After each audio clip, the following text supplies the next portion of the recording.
어제부터 정치적 고향인 경기도를 훑고 있는 민주당의 이재명 후보는 수도권 30분대 생활권을 목표로 GTX 추가 신설 등 지역 민심 맞춤형 공약을 내놨습니다.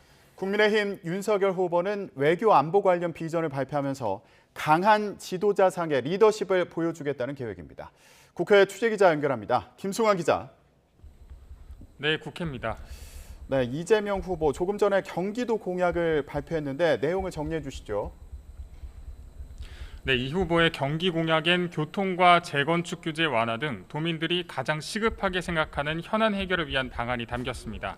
먼저 현재 예정된 GTX 노선 이외에 추가로 신설하는 GTX 플러스 프로젝트로 수도권 전역을 평균 30분대 생활권으로 묶겠다는 구상을 밝혔고, 또 분당이나 일산 등 노후화가 심한 일기 신도시의 재건축, 재개발 등 규제를 완화하고 직주 근접 일자리를 만들겠다고 강조했습니다. 이 후보는 공약 발표에 앞서 경기도 소속 당 의원들과 함께 큰절을 했는데요. 개혁 진보 세력의 핵심적 가치라고 할 수 있는 공정 분야에서 많이 부족했고, 인재 채용에 있어서도 내로남불이라는 지적이 틀린 말이 아니라면서 그동안 민주당의 행보에 대한 사과의 뜻을 보인 겁니다. 함께 보시죠. 앞으로 지금까지 완전히 다른 새로운 정치로 보답드리겠다, 이런 각오를 한번 표현할까 합니다. 네, 이후 이 후보는 여주와 양평 등 경기 남부 지역을 차례대로 방문해 민심을 듣고 밤엔 YTN 뉴스나이트의 생방송으로 출연해 각종 현안과 공약에 대한 입장을 내놓습니다. 네, 이재명 후보 오늘 현장 방문에 주력할 계획인데 윤석열 후보는 어떤 일정입니까? 네, 윤석열 후보는 잠시 뒤 자유, 평화, 번영의 혁신적 글로벌 중추국가라는 주제하에 외교와 안보, 글로벌 비전을 밝힙니다. 그동안 한반도 주변 4강 대사를 모두 접견했던 윤 후보는 이번 비전 발표를 통해서 외교 안보 문외한이라는 우려도 불식시키겠다는 계획입니다. 한일 관계 복원 등 문재인 정부와 차별화되는 안보 비전을 보이면서 글로벌 시대 주역인 2030 세대에 희망의 메시지를 내놓을 예정입니다.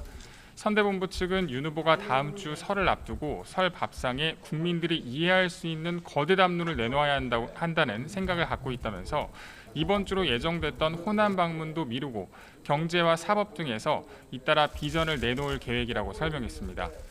이런 가운데 오늘 국민의힘 최고위원회는 3구 재보선 공천관리위원장의 권영세 사무총장, 이철규, 박성민 의원 등을 위원으로 하는 안건을 의결했습니다. 공천이 당 갈등의 소지로 부각된 만큼 서울 종로와 서초갑 등에 어떤 인물이 공천되느냐에 많은 관심이 쏠리고 있는데, 일단 당에선 오늘 위원회 구성에만 주력했고 공천 방향에 대해선 논의되지 않았다고 선을 그었습니다. 네, 또 제3지대 후보들 일정은 어떻습니까? 네, 국민의당 안철수 후보는 부산, 울산, 경남 방문 3일째를 맞아서 오늘은 울산 공약에 집중합니다. 울산 석유비축기지와 울산 과학기술원을 잇따라 방문하면서 과학 지도자로서의 비전을 제시하겠다는 계획입니다. 정의당 심상정 후보는 오늘 아침 서울 구로디지털 단지 출근길 인사를 시작으로 오후엔 고시원에 방문해서 청년들과 간담회를 엽니다.